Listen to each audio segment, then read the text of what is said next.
Les amis, dans cette vidéo, on va parler de ce qui est, à mon sens, la meilleure façon d'utiliser l'IA. Et, spoiler alert, on va pas parler de Suno, qu'ils aillent se faire mettre cela. Et comme tous ceux qui l'utilisent d'ailleurs, non, je déconne. Aujourd'hui, là, vraiment, je vais vous montrer un cas d'utilisation. C'est mon cas d'utilisation de l'IA, de comment, en fait, ça peut amener une énorme plus-value à mon travail en tant que mastering engineer. Donc quand on dit ouais l'IA, t'as pas peur que ça te bouffe ton job? Absolument pas, et c'est même tout l'inverse. Moi je vous prédis un truc, c'est que au final ça ouvre la porte à tout ça au commun des mortels. Donc énormément de gens rentrent dedans dans ce game, mais ceux qui sont déjà dedans, qui ont déjà les skills si vous voulez, peuvent aller pour finir 10 fois plus vite que ceux qui commencent. Et ceux qui commencent, le truc, c'est qu'au final, ils vont beaucoup moins apprendre les compétences qu'on doit apprendre et qu'on a appris en studio, etc. Tout simplement parce que maintenant, ils ont des tools qui les font pour eux et ça rend les gens flemmards. Et donc, moi, ma prédiction qui, en fait, je vois déjà aujourd'hui, se réalise déjà aujourd'hui, c'est que l'écart entre les débutants, ceux qui rentrent dans ce truc, que ce soit prod, mixage, mastering, et ceux qui sont déjà dedans, qui ont les compétences, est en train de s'écarter. Ça va écarter l'écart, ça rend le gap encore plus grand. Et donc, moi, je suis content, je suis aux anges, parce qu'aujourd'hui, j'ai des outils qui me permettent d'aller 2 fois, 10 fois, même 100 fois pour certaines tâches plus vite. Toutes les tâches redondantes, je peux les virer. Au final, c'est malheureux à dire, mais avant, certaines tâches qu'on faisait faire à des stagiaires ou même voire à des assistants, et ben maintenant, on peut les faire faire par de l'IA et je vous cache pas que c'est fait 100 fois plus vite et 10 fois mieux parce qu'on n'a rien à gérer. On sait que c'est un système qui fonctionne, on n'a pas besoin de double-checker derrière, c'est une charge mentale en moins. Alors que quand on prend un assistant, quand on prend un stagiaire, etc., c'est quand même une charge mentale supplémentaire. On doit gérer, on doit quand même aller checker de temps à autre. Bref, j'arrête cette intro qui est 10 fois trop longue. Je vous montrer exactement comment je me sers dans ce cas-là de Spectral Layer avec de l'IA à l'intérieur pour faire en fait des masterings 10 fois mieux parce que ça me donne un contrôle de malade mental. Je vous montre ça tout de suite. Sachez les amis, si vous voulez vous former, il y a en ce moment même des offres de moins 40% sur quasi toutes mes formations avec le code STROB40. C'est tout en bas dans la description. Alors ici, on a un titre de J.R. Montaigne, qui est l'artiste, co-auteur, compositeur, co-compositeur, et batteur, et de Dan Burkhardt, arrangeur-compositeur, qui gentiment nous laisse utiliser leur master, leur musique pour cette vidéo YouTube. Donc un grand merci à eux. Je vous mettrai bien sûr tous leurs liens en bas dans la description si vous voulez aller checker ce qu'ils font. Ils font des super titres, de la super musique. Je vous conseille vivement. Alors, ici, on a un master. Ok, le master, donc c'est un master stéréo, normal. Et la plus-value de l'IA, où elle est? Elle est dans le stem séparation. Ok, donc avant que vous disiez ok ouais bon c'est du stem séparation, que tout le monde le fait, gna gna gna, les Do le font bien sûr, le Ableton le fait, FL le font, enfin voilà. Maintenant, la diff, en fait, elle est vraiment ici chez Spectral Layer. Pourquoi? Parce que chez Spectral Layer, alors déjà, pour commencer, moi je trouve que ça fait partie des meilleurs séparateurs de stem, notamment pour les voix et les drums. Ce qui fondamentalement, en fait, est sont les éléments les plus importants finalement dans un mix.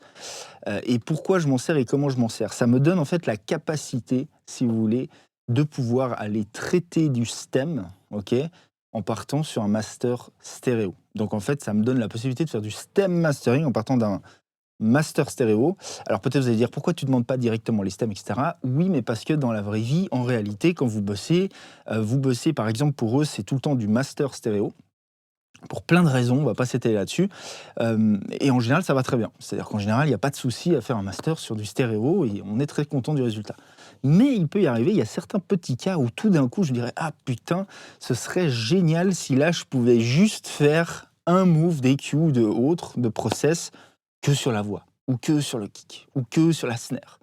Et grâce à la technologie, maintenant, je peux, et je le peux avec brio, parce qu'en réalité, ce qu'il faut comprendre, c'est que certes, on va écouter un petit peu les stems, il y a un petit peu de l'artefact quand on écoute les stems, bien sûr, comme dans tous les séparateurs de stems, on n'est pas dans de la perfection, mais là où c'est fou, c'est que quand on réunit tous les stems et qu'on fait un nul test, et c'est ce qu'on va faire le test là-dedans, VS le master stéréo, et ben normalement, on retombe sur nos pattes et ça nul.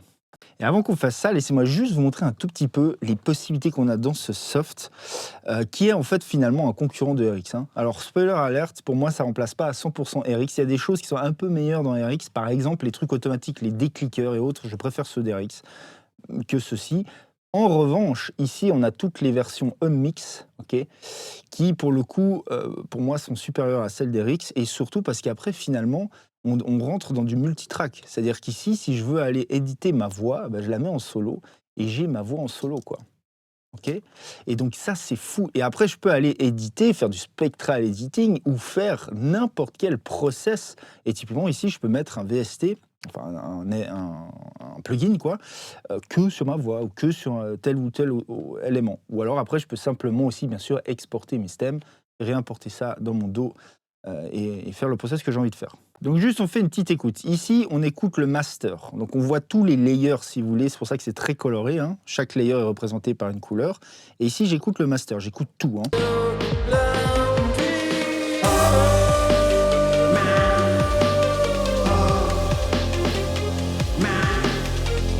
Et vous voyez, là, dans ce passage-là, sur la voix, là, j'aurais bien voulu pouvoir aller un petit peu calmer vers 1-2K, entre 500 et 2K, disons, parce qu'il y a vraiment un surplus.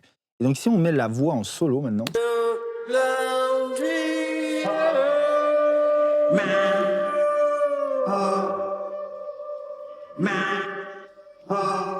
sincèrement, c'est assez fou comme ça se sépare la voix, hein. Pour la voix, je trouve c'est spécialement fou.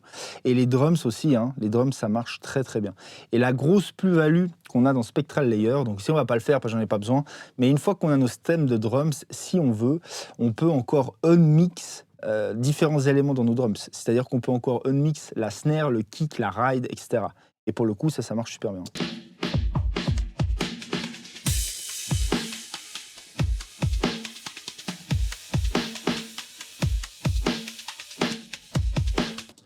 Ok, si on écoute l'ensemble.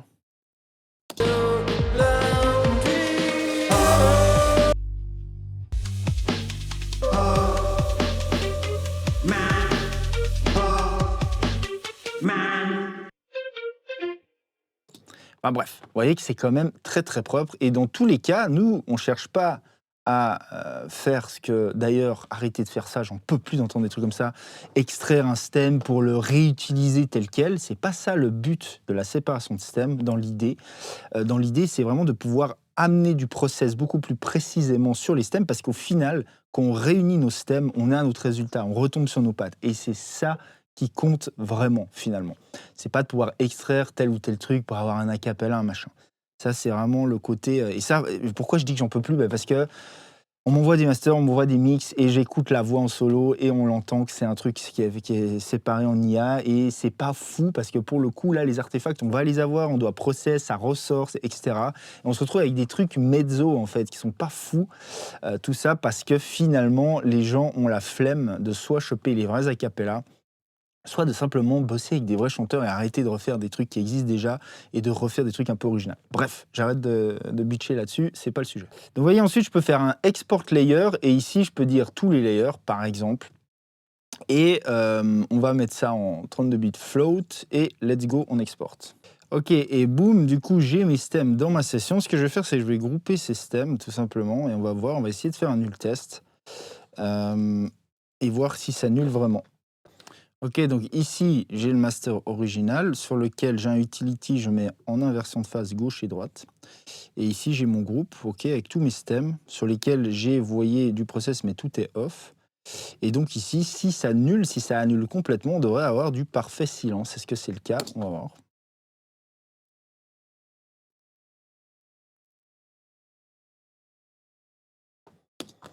Ok, donc on a du parfait silence. C'est même pas, on a une micro-différence qui vit à moins 160, 150. On a que nini, les amis. Enfin, pour le coup, ça, ce que ça veut dire, c'est que là, pour le coup, voilà, c'est legit. C'est-à-dire qu'on peut bosser comme ça maintenant. On peut avoir des stems et ça devient en fait une commodité dans le sens où bah, maintenant, je vais plus essayer de m'emmerder. C'est-à-dire que si j'ai un master et que je vais aller traiter un élément indépendamment, il y a quand même de fortes chances dans la majorité des cas que ça sonne mieux en le faisant sur le stem. Et là, c'est ce qu'on va tester. Je ne l'ai pas encore fait, hein, le process. C'est-à-dire que ici, Je vais vous montrer, hein. Sur le master stéréo, j'avais commencé à régler le problème de la voix ici qui est un peu trop muddy comme ça, on va dire, trop nasillard.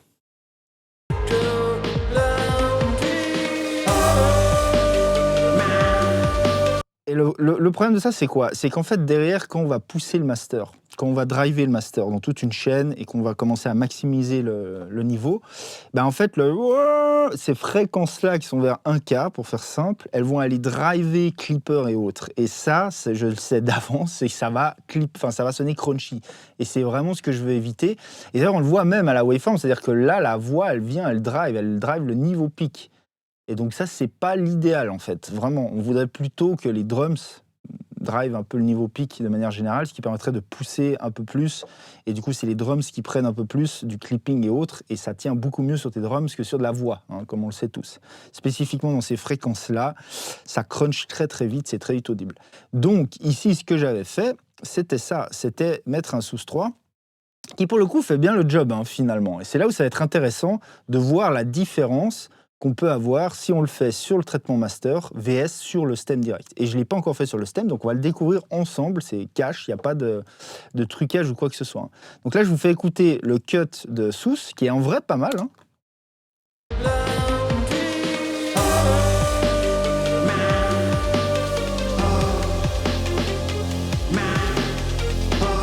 Et vous voyez que ça vient même aussi sur le man, qui est un peu man, qui sonne un peu comme ça vient un petit peu le calmer, quoi.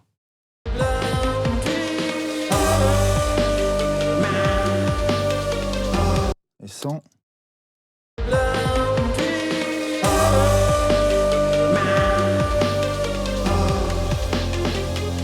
Ok, ça vient faire le job. C'est pas trop mal, mais est-ce qu'on peut faire mieux maintenant sur le stem? Donc ici, on a notre stem directement de vocal, qui est donc ici, hein. Si on écoute là. Hop.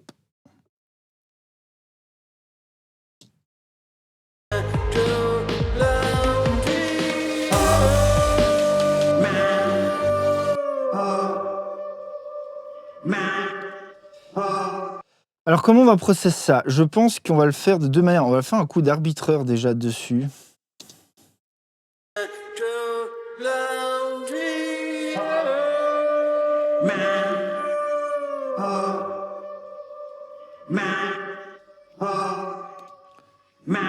Qui est, à mon sens, un des EQ dynamiques pour cutter qui marche le mieux, qui est le plus transparent. J'adore ce plugin. Et on va quand même mettre un petit coup de Sous derrière, qui était le même, un dupliqué du stem stéréo.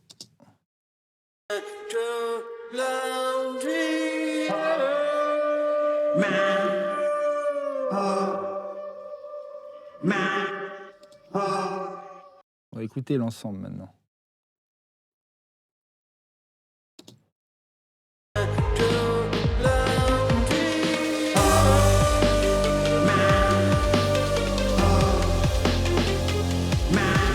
On écoute l'original.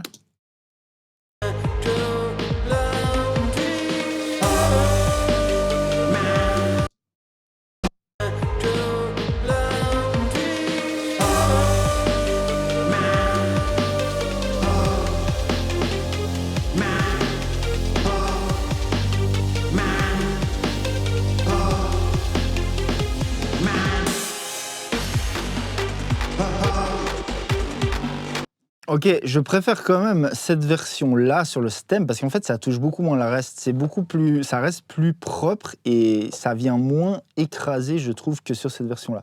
Donc là, en fait, rien que pour ça, même si j'ai finalement une plus-value de 2%, ça vaut le coup parce que finalement, ça prend 30 secondes de stem out le truc et de pouvoir rentrer dedans comme ça. Donc bien sûr, le but, c'est pas d'aller mixer, c'est comme le but d'un stem master. Certains sur internet vous diront le stem master n'est pas du mastering, blablabla, blablabla. En réalité, le stem master permet d'aller beaucoup plus loin qu'un mastering standard, tout simplement parce qu'on a beaucoup plus de contrôle, notamment tout ce qui est correction. Et aujourd'hui, on va pas se mentir, les amis, tout le monde fait leur mix à la maison sur leur système plus ou moins pourri d'écoute, etc., etc. Donc, on a de plus en plus le besoin de pouvoir aller faire de la correction. Je suis bien d'accord qu'un master, si le mix est fou et que tout est bien, on n'a absolument pas besoin des stems. Mais dès qu'on doit rentrer dans de la correction, finalement, ça permet de le faire facilement. Et alors après, bien sûr, la différence entre un stem master et autre, c'est que finalement, parce que le gros problème de ça, s'il y en a quand même un, le problème de ça, c'est que finalement, moi, au studio, normalement, le prix pour un stem mastering, un vrai, si les personnes m'exportent les vrais stems eux-mêmes de leur session, VS un master stéréo, n'est pas le même prix, ce n'est pas le même tarif, ok. Parce que le stem master, de manière générale, je vais aller plus loin, je vais pouvoir obtenir un résultat généralement nettement supérieur. Et après, le vrai problème pour moi, c'est que finalement, je me retrouve à facturer des masters stéréo dans lesquels je fais une forme de stem master. Et du coup, bon, bah, c'est cool parce que le client, pour le même prix, il a une valeur supplémentaire. Et c'est bon, voilà, ok. Par contre, pour moi, je fais plus de taf pour le même prix aussi. Donc ça, c'est un petit peu le problème et c'est un petit peu la manière de gérer ça.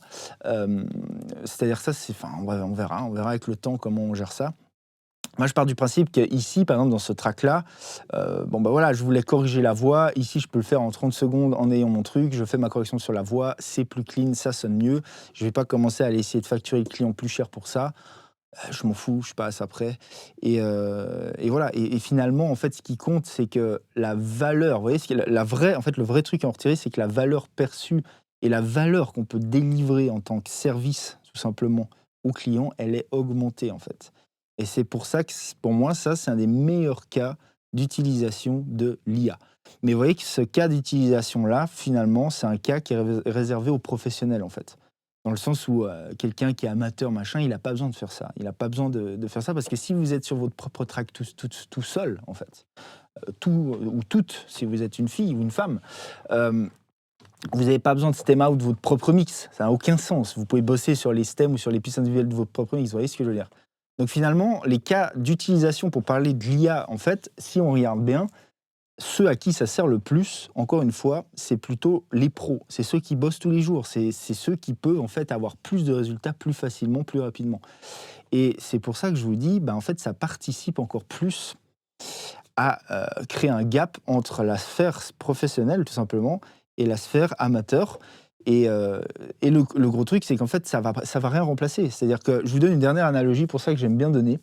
Maintenant, par exemple, si on prend l'histoire de l'image, bien sûr, tout le monde peut générer des images. C'est-à-dire que si vous voulez générer une photo, je ne sais pas, prenons une photo d'une statue dans un champ avec un fond avec des montagnes. Ok, tout le monde peut faire ça. C'est-à-dire que maintenant, en imprompte, n'importe qui n'a aucune connaissance peut générer une super belle photo.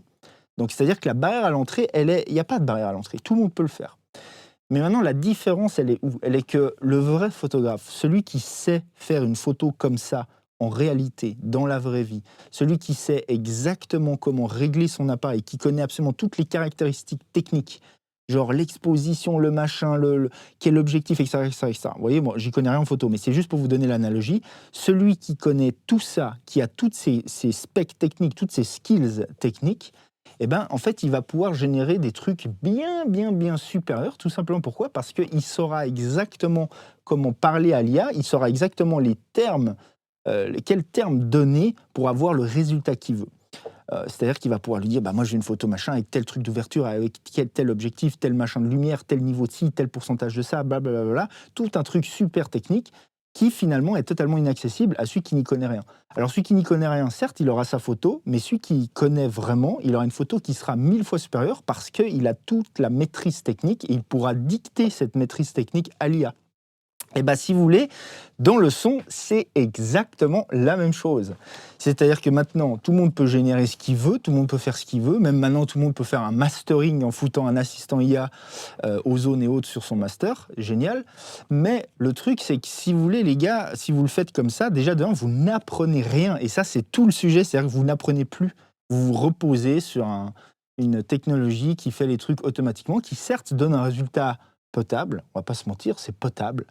Mais VS, les gens qui ont les skills et qui savent aller et qui savent faire tout ça à la main, finalement, déjà de un, les pros n'utilisent pas ces outils-là, tout simplement pourquoi? Parce qu'en fait, ça donne jamais de bons résultats par rapport à notre niveau. on fait 15 fois mieux avec nos outils manuellement, si vous voulez. Donc voilà, ça déjà c'est le premier point. Mais de deux, même le jour où on arrive à un point où l'IA pourra faire mieux, par exemple, que ce qu'on fait avec notre outil, bah, nous, on saura exactement comment gérer cette IA parce qu'on connaît tous ses attributs techniques. C'est-à-dire qu'on pourra dire techniquement, bah voilà, sur ce comp, je veux une compression de tel type de compresseur, avec tel type de bias, avec tel type avec tel milliseconde d'attaque, de release, avec un threshold de temps, avec un ratio de temps. Et tu me fais, enfin, tu vois, on pourra dire exactement finalement ce qu'on fait là. Sauf que la skill va être de pouvoir dicter ça et transmettre ça à l'IA, mais finalement, on sait quoi faire. Alors que le gars qui commence ou le gars qui ne sait pas, qui n'a pas ses compétences, il ne sait pas. Il va se reposer sur des trucs qui le feront automatiquement pour lui. Et là, le gap va s'élargir tout simplement. Pourquoi? Parce que moi, le jour, les amis, où une IA me permet d'obtenir le résultat que je peux avoir avec mes machines, mes outils, etc. en imprompt, et ben, je suis le premier à être content, tant mieux. Je vais pouvoir faire 100 masters à l'heure, gagner 100 fois plus de thunes et aller 100 fois plus vite. Et voilà. Et donc, VS, le mec qui n'y connaît rien, il n'aura jamais les mêmes résultats. Vous voyez ce que je veux dire? C'est pour ça que pour moi, il y a zéro souci à se faire. Ne croyez pas que l'IA va remplacer le crafting, c'est-à-dire d'apprendre la skills, d'apprendre le truc. L'IA, c'est un super outil, mais ne croyez pas que ça remplace la compétence. C'est-à-dire que ça va venir amener de la vitesse, mais surtout à celui ou celle qui a les compétences. Parce que c'est comme ça qu'on peut s'en servir bien et pour aller tout simplement plus vite. Mais si vous vous reposez sur ces systèmes d'IA pour justement le côté créatif, le côté choix, décision, le côté compétence de manière générale, en fait, vous l'avez dans le cul. Parce que finalement, vous devenez dépendant de ces services, vous n'apprenez rien. Et en fait, vous allez rester à votre niveau de l'IA pendant que ceux qui ont les skills iront encore plus loin, plus vite, tout simplement. Je suis curieux d'avoir aussi vos avis là en dessous, dans les commentaires par rapport à ça. Il n'y a pas de souci, vous pouvez débattre, vous n'êtes pas obligé d'être d'accord avec moi. Moi, je fais que vous transmettre ce que je vois au jour le jour au studio et ce qui se passe, hein, d'après les faits, tout simplement. Hein. Donc, quand je vous dis que j'ai plus de business qu'avant grâce à l'IA, c'est pas une connerie, tout simplement, parce que maintenant, il y a beaucoup plus de gens qui rentrent dedans. Maintenant, j'ai des clients qui m'envoient des trucs faits de merde par de l'IA, qui veulent des masters. Alors, je le fais rarement, parce qu'en vrai, c'est souvent pourri. Mais c'est pour vous dire que du coup, ça ramène du business, ça ramène du monde, en fait. Ça démocratise encore plus ce truc de créer de la musique. Et ça ramène du monde dedans, dans le pot. Et ce qui fait plus de clients potentiels, plus de voilà. Mais je le vois clairement, toutes ces nouvelles personnes qui ne pourraient pas être là s'il n'y avait pas l'IA, finalement, elles n'ont aucune compétence. Ils ne savent, et du coup, ils sont encore 1000 fois plus dépendants de professionnels comme moi pour avoir un vrai résultat. Voilà les amis, c'était Igor chez Strop Studio. Si vous voulez vous former, il y a le code STROP40 qui est encore valable. Vous pouvez checker dans la description. Sinon, si vous voulez que je vous accompagne pour vraiment justement former des vraies compétences et être capable par la suite d'utiliser les outils comme l'IA pour aller beaucoup plus vite, mais tout en sachant ce que vous faites, j'ai un accompagnement aussi dans lequel je peux vraiment vous faire step up. Vous pouvez checker, il y a tous les liens en bas, c'est aussi ce qui supporte ces vidéos, etc. Je vous fais pas plus chier que ça avec ça. Ouais, vous m'avez compris. Les gens, c'était Igor chez Strop Studio, je vous dis à plus. Ciao.